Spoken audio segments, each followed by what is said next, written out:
Hello and welcome. It's another edition of Weighted to Win. Great to be back with you in the hot seat and hoping by now that you up a few rand as we lead into what's going to be an epic weekend of racing. Just another reminder obviously about the social media.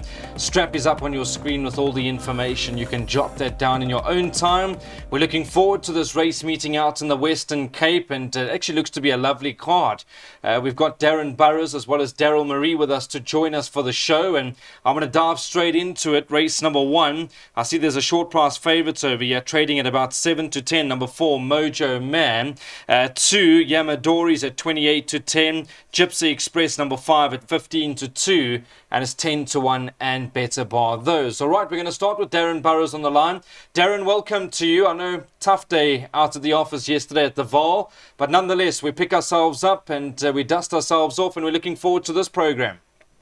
Definitely, Brandon. You know, yesterday was a tough day, I must admit, but today looks a lot more punter-friendly to me.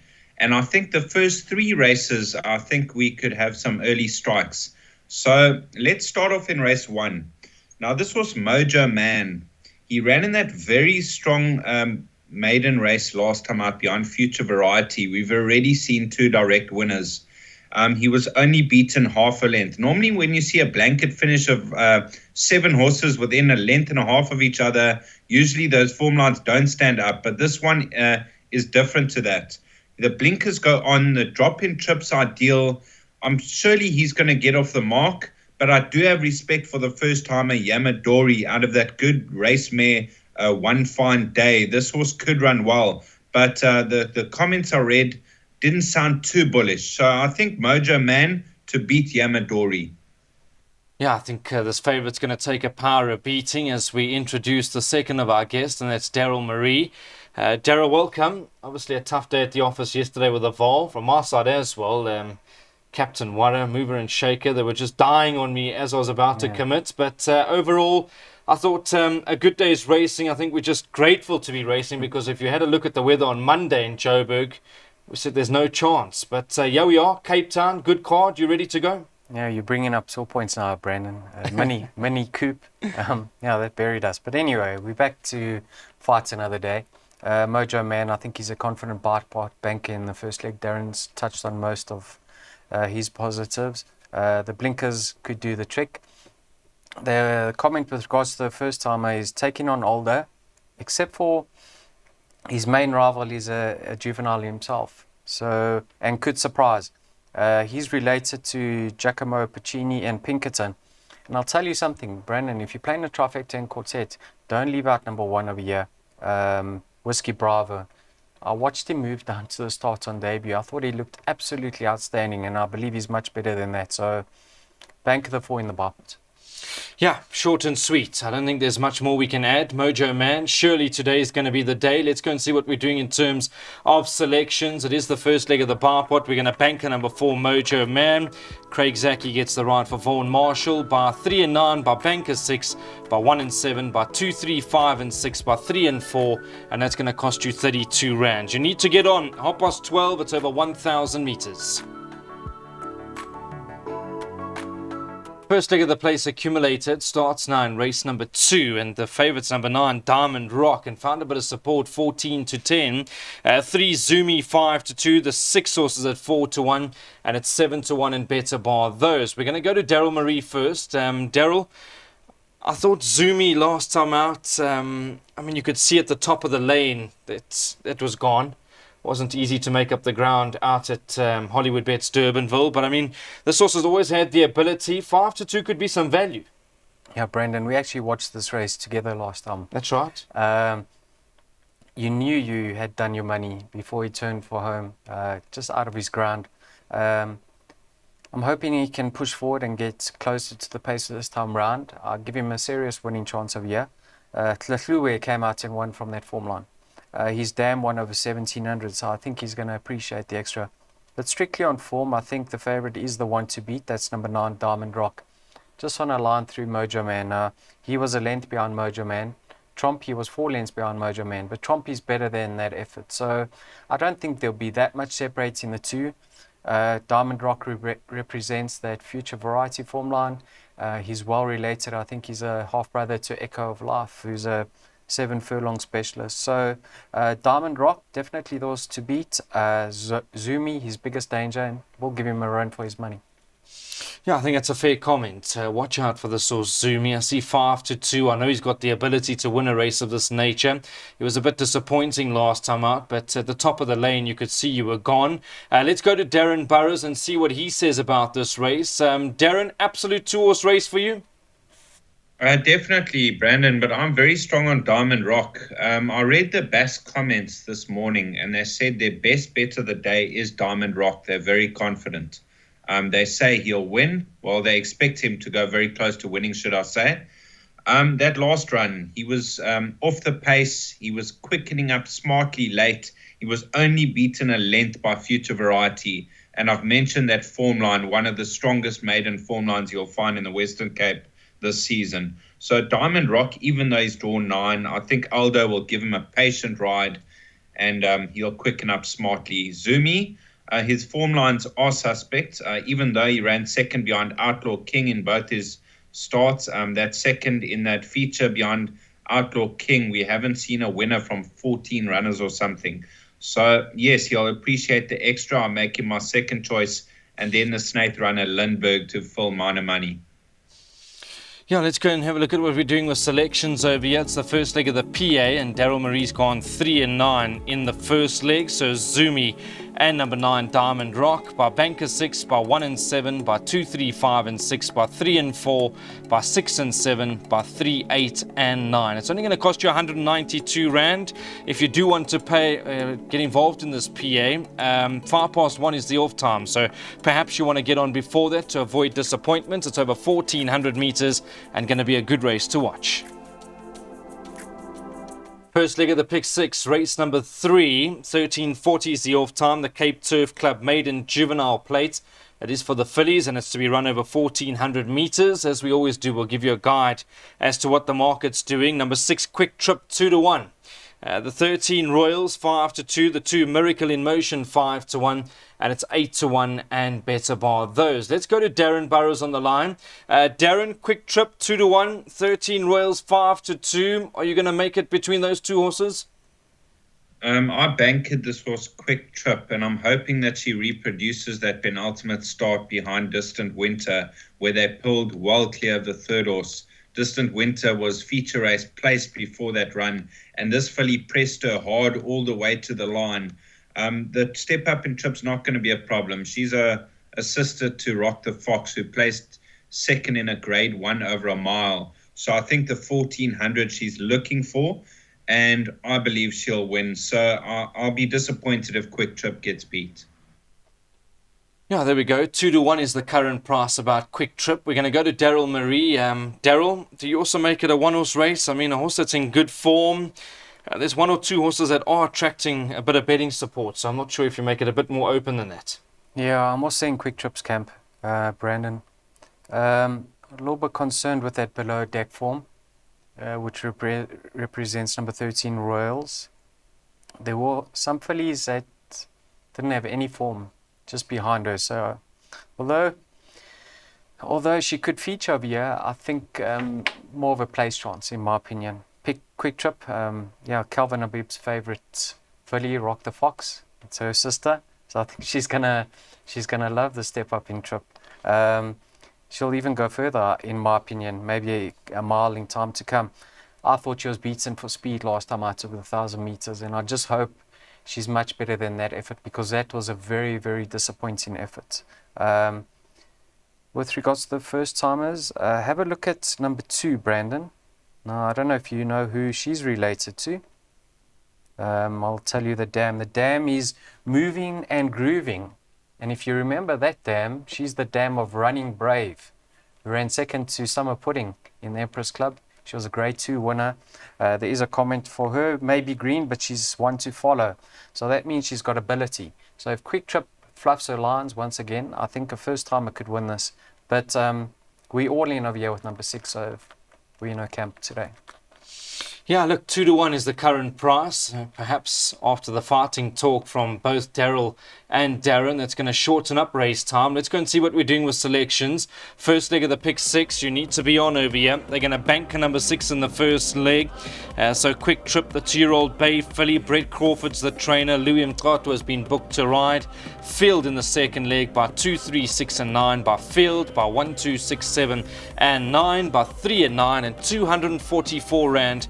Will give you 10%. It's a bet we all want to catch. It can change your life. You need to be on by 1340. So we move along to the first jackpot. It's now in race number 4 for 20 past 2. The race Cape, powered by Hollywood Bets Cape B Stakes. It's over 1,000 meters. An Elusive Trader has been priced up as your favorite at 7-2. That's number 7. 6 Bluff on Bluff at 4-1. 3 Paroshka's gone 9-2. And it's 5-1 and better bar those. All right, so Darren, I've always been a big fan of this horse Elusive Trader. I think there's been 1 or 2 hard luck stories of late. Big runner. This has got to be one of the horses they need to beat. Yes, I did circle this runner. I actually put the field in the pick 6 because I thought very competitive. But Elusive Trader, my narrow first choice. He was staying on nicely last time out. He is better off at the weights with Bluff on Bluff. He is an 1,100 meter specialist. So the 1,000's always a little bit on the sharp side. 1,200 slightly too far. You just got to time your run to perfection on him, and he could get it right. But if you're looking past him, I mean, you got a lot of speed in the race. Rod the Mod, Trivial Matter, horses from off the pace, Bluff on Bluff, Tchaikovsky. I thought a very tricky race. Yeah, I don't think it's straightforward by any stretch of the imagination. Let's see what Daryl likes. Daryl, I've been for this horse Elusive Trader a few times. Yeah. He's a nice hold-up sort of a horse. Like Darren touched on, you've got to time your run to absolute perfection. One of your leading lights? Certainly, he's ridden for luck, and Richard's getting down to 54 for him. So Richard gets the best out of him. He really gets a good tune. I thought he was a little bit unlucky last time out. He was attempting to make his run, and he had to ease and then come around them. He should have finished slightly closer. Even when Richard rode him 3 runs back behind Mufasa, desperately unlucky on that occasion. So he just needs luck in running. And he'll be produced late. A lot of speed in this race. Rod the Mod, Trivial Matter. So there could be some finishes. Trivial Matter, he breaks well. Last time they raced at Kenilworth, I think that patch against the inside running rail looked a bit superior. So he's got pace. He's drawn towards what could be the best going. And he's in cracking form. This is also at Grant Van Niekerk got 10 days for I think easing it up close to home and costing him 4th position. He's in good form. Brandon, this is a field race, so I agree with Darren. Yeah, I think we'll go straight into those selections and see what we're doing over here. I'm going to follow Elusive Trader. I've always been a die-hard fan, and I think at that sort of a price, 7-2, we'll continue to follow. Even though he's 7 years old, he still seems to be racing as if he's a 3-year-old, the way he turns it on that last 200 meters. Field in the first leg of the jackpot for Darren Burrows by 2, 6 and 9, by 1, 5 and 6, by 1, 2, 6, 7 and 9. 360 Rand. You need to be on by 20 past 2, and it's up the straight of 1,000 meters. The second jackpot starts now in race number 5, and it's the Follow Cape Racing on social media Cape C Stakes, and again we stay up the straight over 1,000 meters. Number 1 Jury Duty as well as number 7 Persistence will not be taking part in this particular race, and your 17-10 favourite is She's My Captain. Richard Ferrie's been booked to ride. 7-2 number 6 Pork Tavas, the 3 Tuscan Gold 9-2, and it's 11-2 and better bar those. Darren, this was a very good race last time out. She's My Captain. I think she's got ability. 17-10 and shortening. Is this the one you're going to side with? I do make her the horse to beat. You know, the eye-catching run of hers to me was that second behind Hunting Trip. I thought that was a much stronger race. And then she followed up with a good win. Now, she beat Palo Queen a length. She's slightly worse off at the weights. Then you got Pork de Vas, who bounced back to best last time out, only a 2-point penalty. She could be very competitive once again. Grant Van Niekerk retains the ride. and Tuscan Gold not out of it. On a line of form with She's My Captain, there's nothing between them. So 2, 3, 6, and 9 should be enough. Yeah, I mean, I think it's a good race. She's My Captain's done everything right, and I think she's found a winnable race again over here. Richard Fourie certainly knows her very well. Just another reminder about that social media. The strap is up on your screen. Please pop us a message, and hopefully by this time we've found you a few winners and you got some cash to spend into this jackpot too. Let's go to Daryl Marie. Daryl, She's My Captain. I was very impressed last time out, and I am of the opinion that this is a slightly weaker race. Yeah, Brandon, obviously Richard sticks with her and she's in cracking form. Just I've always got my doubts with this filly because she doesn't give you confidence moving down to the start. She actually doesn't move well whatsoever. So if you're following the canter pass and she is striding out, I think that will tell you that she's really in a good space. But I can see her winning again. Pork to Fuss, number 6, I thought she appreciated being allowed to stride in her later start. I'm hoping they push forward once again with her. She could follow up. Tuscan Gold, that's number 3 now. He's a kilo and a half better off at Pork to Fuss. And if you go back to that What a State run, he actually, excuse me, Brandon, he actually beat She's My Captain and Pork to Fuss. So he does hold them.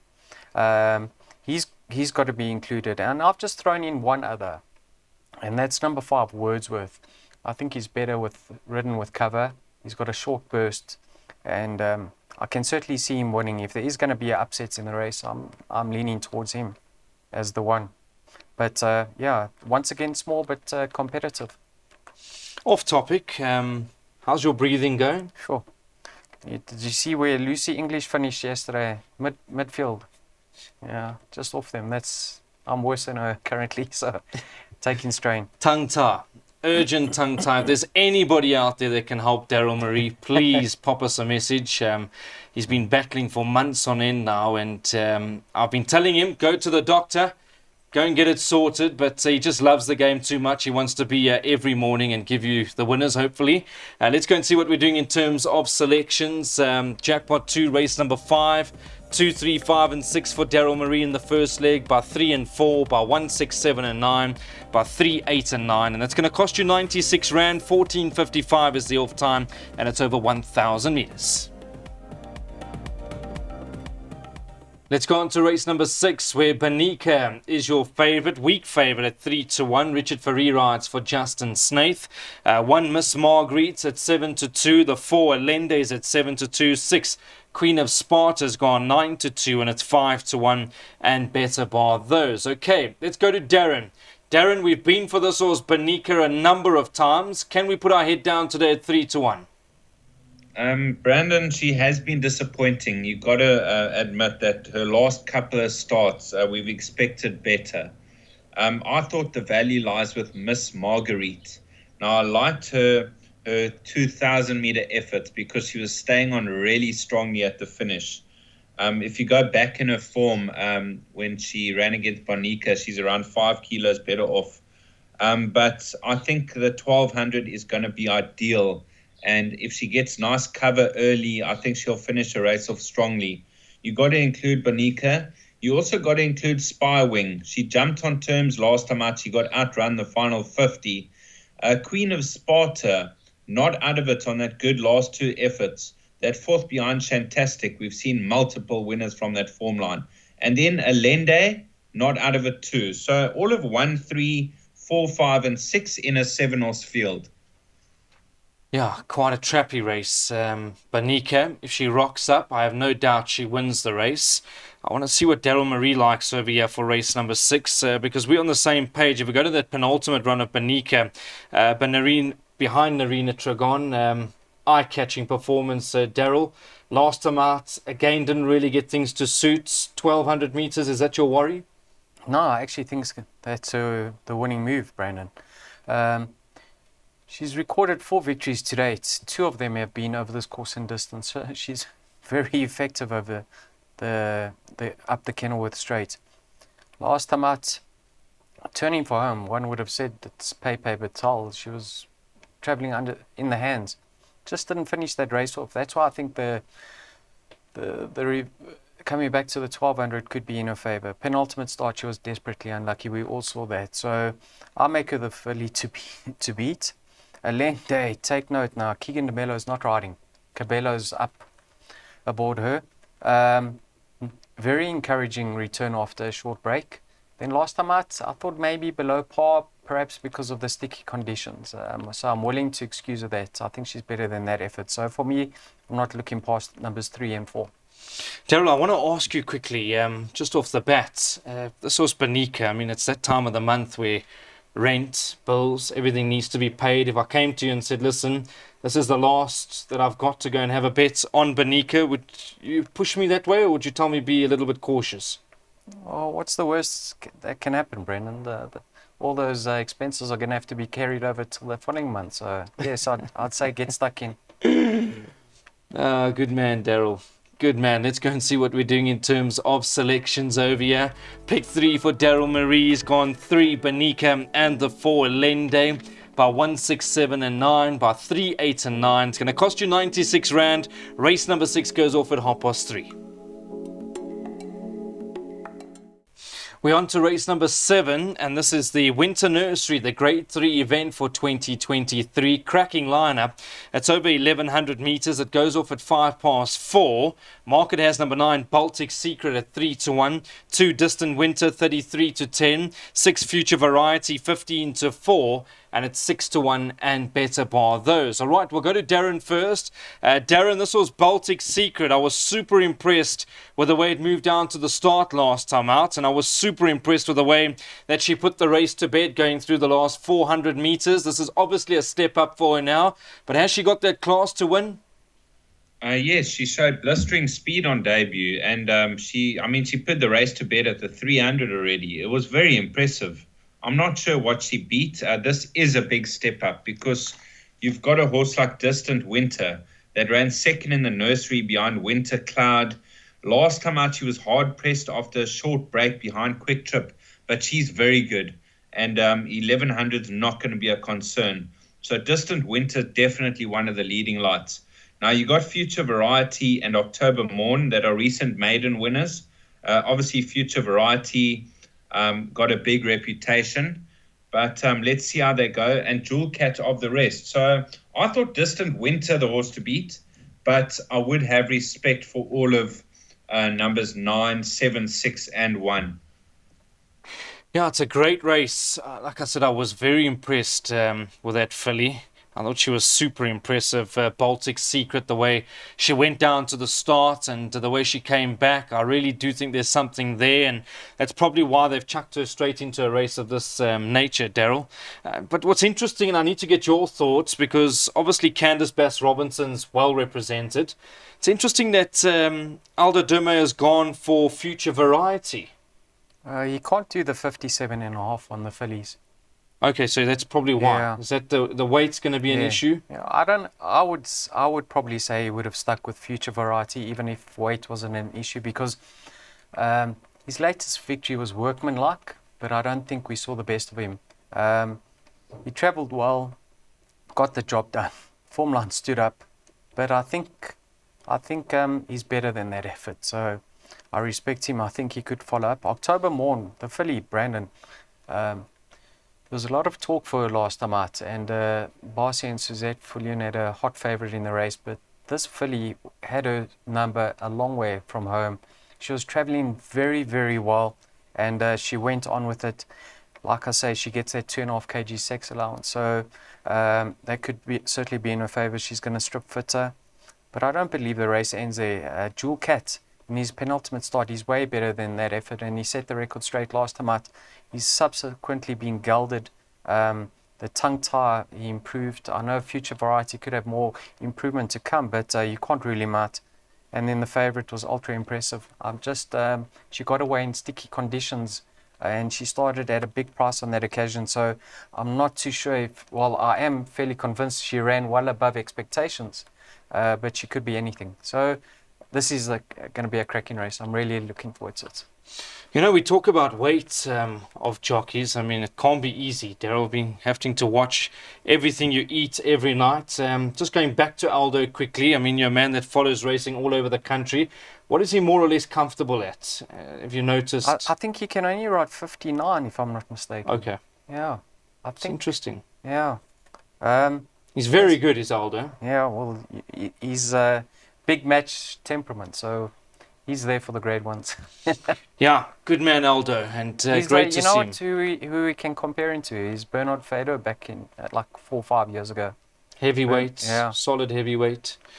Yeah, it's going to be a good race, there's no doubt. We're looking forward to this. Let's see what we're doing with selections over here. We spent a bit more time on this particular race because it is the winter nursery and it's going to be a good race for everybody. I'm sure some of these horses will be making their way down to Durban for the champion season. Quartet box for the guys, 1, 2, 6, 7 and 9. 1, 2, 6, 7 and 9. 60 Rand is the spend and the race goes off at 4:05.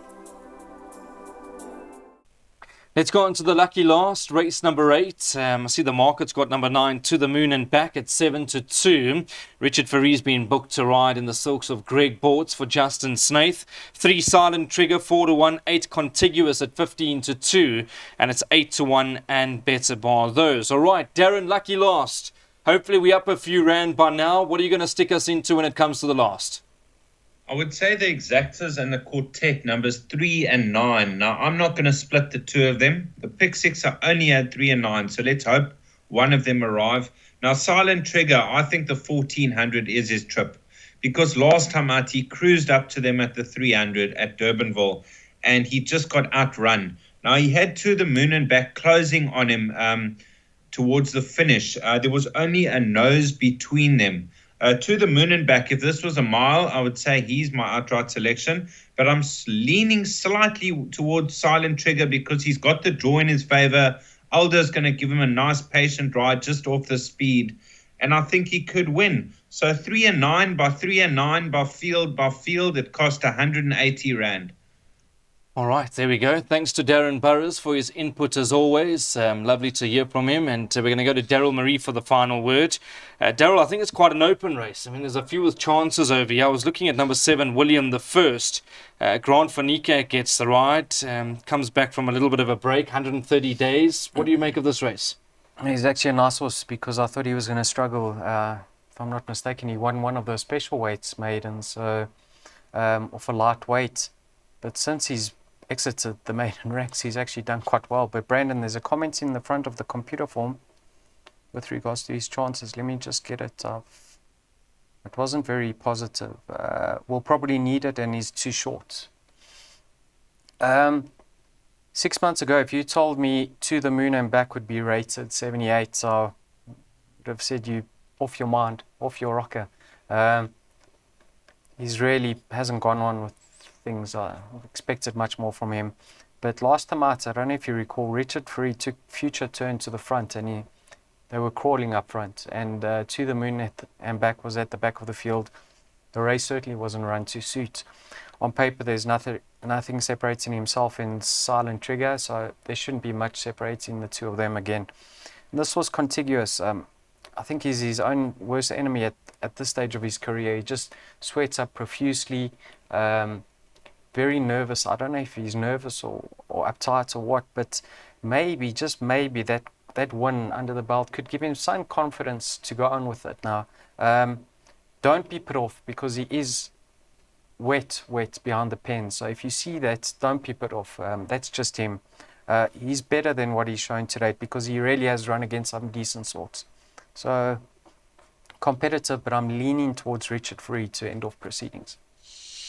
Yeah, let's hope that Richard can get us out of jail. To the Moon and Back. 7-2 is the current price. Let's go and see what we're doing in terms of selections over here for the final race. We're going to go with a quartet. As Darren Burrows touched on, 3 and 9 by 3 and 9 by field. So 3 and 9 by 3 and 9 by field. 180 Rand. If you are up a few Rand by now, you'll be able to take that a few times. Let's catch this quartet. Race goes off at 16:40. That's it from Weighted to Win on this Wednesday afternoon. We'll chat again tomorrow for some racing out at the Vaal. Bye-bye.